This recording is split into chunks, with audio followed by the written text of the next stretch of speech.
Moses blamed for Israel's sin by Ginzberg. When the people turned from their God, he said to Moses, who was still in heaven, "Go, get thee down, for thy people which thou broughtest out of the land of Egypt have corrupted themselves." Moses, who until then had been superior to the angels, now, owing to the sins of Israel, feared them greatly.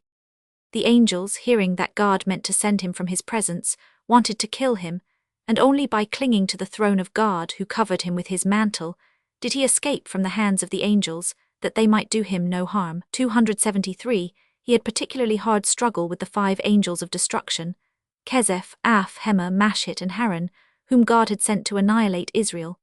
Moses then hastened to the 3 patriarchs Abraham, Isaac, and Jacob, and said to them, "If ye are men who are participators of the future life, stand by me in this hour, for your children are as a sheep that is led to the slaughter." The 3 patriarchs united their prayers with those of Moses, who said to God, "Hast thou not made a vow to these 3 to multiply their seed as the stars, and are they now to be destroyed?" In recognition of the merits of these 3 pious men, God called away 3 of the angels of destruction, leaving only 2, whereupon Moses further importuned God, "For the vow thou madest to Israel, take from them the angel Mashit," and God granted his prayer. Moses continued, "For the vow thou madest me, take from them also the angel Haran."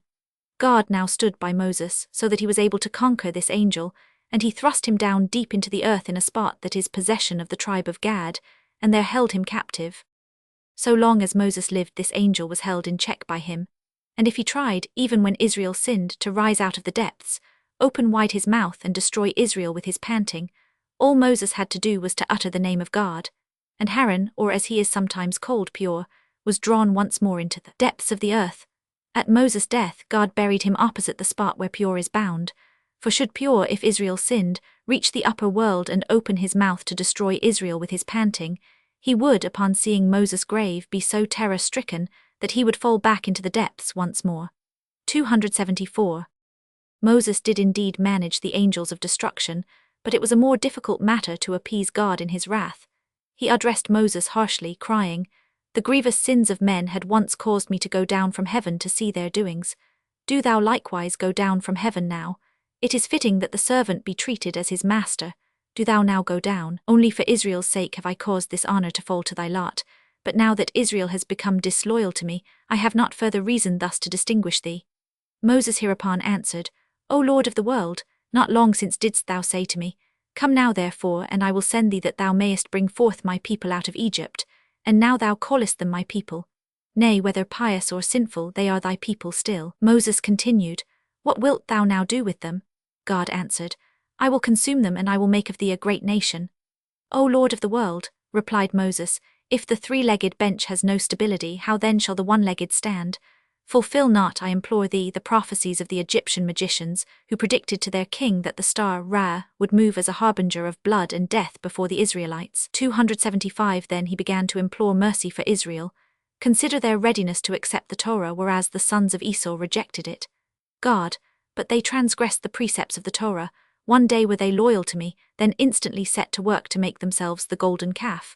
Moses, consider that when in thy name I came to Egypt and announced to them thy name, they at once believed in me, and bowed down their heads and worshipped thee.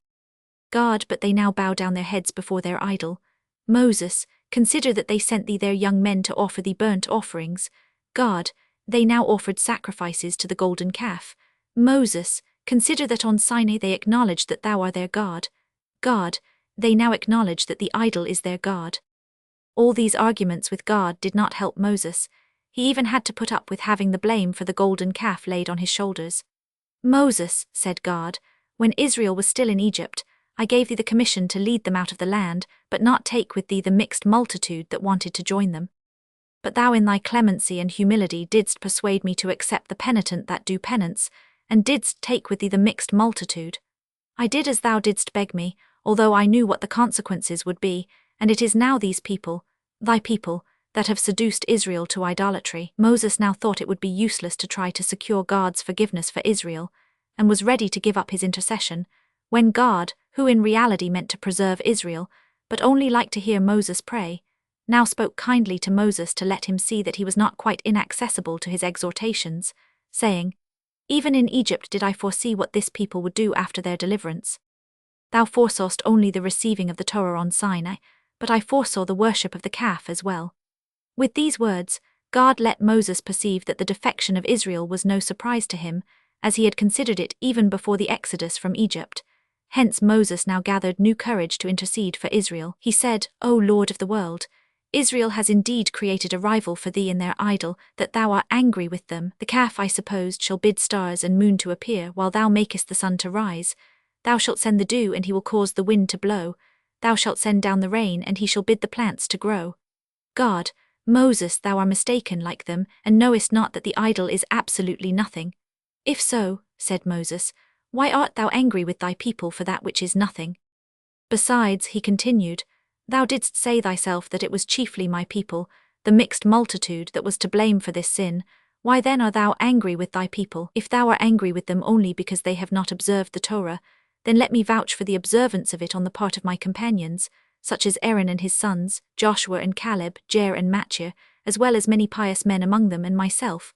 But God said, I have vowed that he that sacrificeth unto any god, save unto the Lord only, he shall be utterly destroyed, and a vow that has once passed my lips I cannot retract.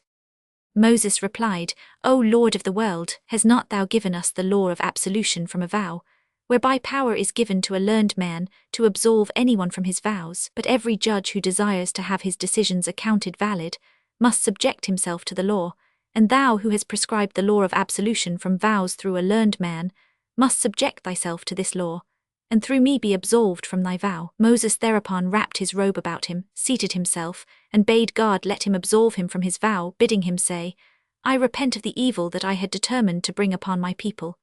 Moses then cried out to him, Thou art absolved from thine oath and vow. 276.